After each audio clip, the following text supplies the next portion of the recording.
With me is Josh Gowling up at Alfreton. What did you make of that 3-3 draw?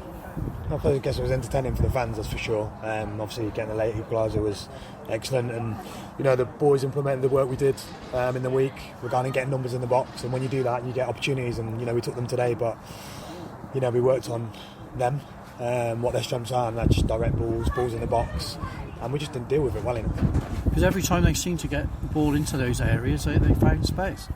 Yeah, I mean, you look at you say that, the first goal we were half asleep, it was about the 8th minute or whatever it was. It's just a simple ball over the top and we switch off, and then the third goal was a throw flick and they score from it, which again we've worked on. So they're the frustrating things for us. We spoke a bit in the dressing room last week where defences look quite solid, but we've not been scoring goals. And then now you want your strikers to help you out, and they help us out today, and then we go the other way. So that's disappointing. But at the end of the day, a point away from home with these guys, the one they've been on, is you probably take it before the game.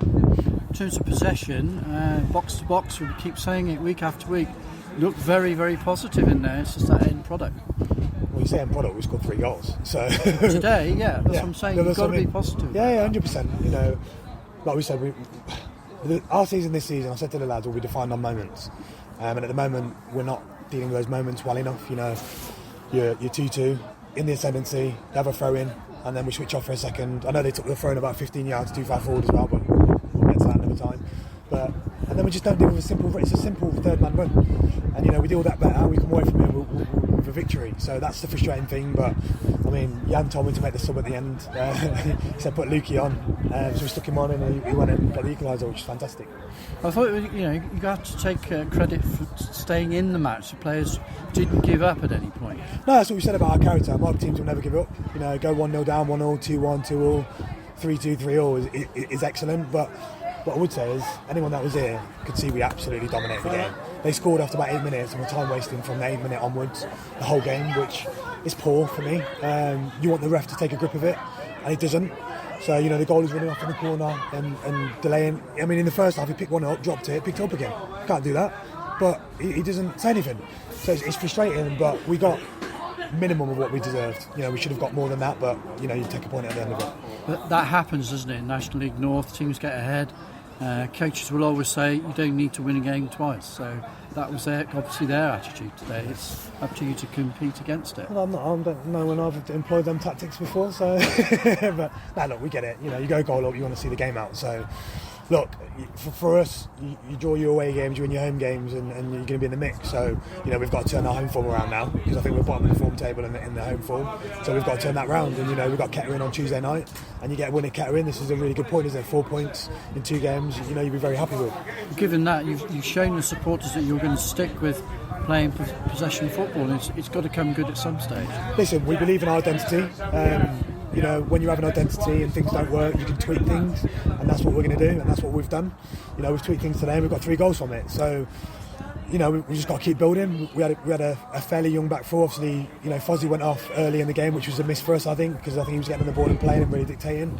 So then we had to change the back four again and put obviously Ben into midfield, and then we brought Patrick on, who was excellent on that right side. With Cissé's a good player, and I thought Patrick dominated him when he come on, so that was pleasing.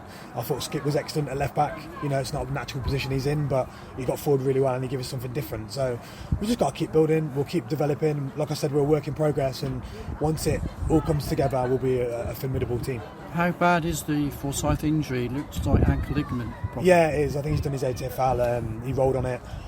Sorry, that's a technical term. I've done it a few times, that's what I know. But he rolled on it, it's bloomed up straight away. So I think he's going to be out for some time, which again, the injuries start piling up again, don't they? Which is obviously unfortunate for us.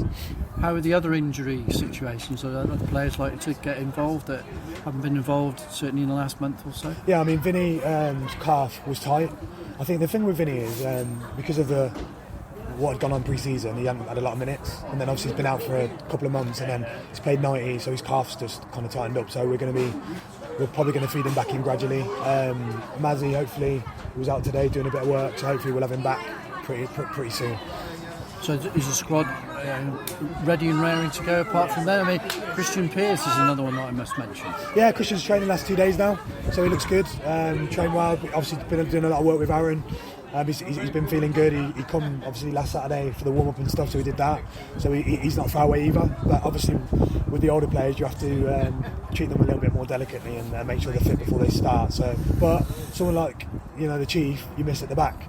Away at Alfreton, when they're going to low balls forward, and you need someone to give you a bit of steel, a bit of calm composure, you probably you miss that. So we need to get him back pretty quick. Assuming the game goes ahead on Tuesday at home to Kettering, it's important to give a bit of performance in front of your home fans at Edgar Street. Well, yeah, but I mean, as far as I was aware, once you're South Islay, you're isolating. I've seen a couple of them here today, so it's a bit strange. So from my point of view, I'm guessing the game's going to be on. So we'll see. Thanks for your time. No problem.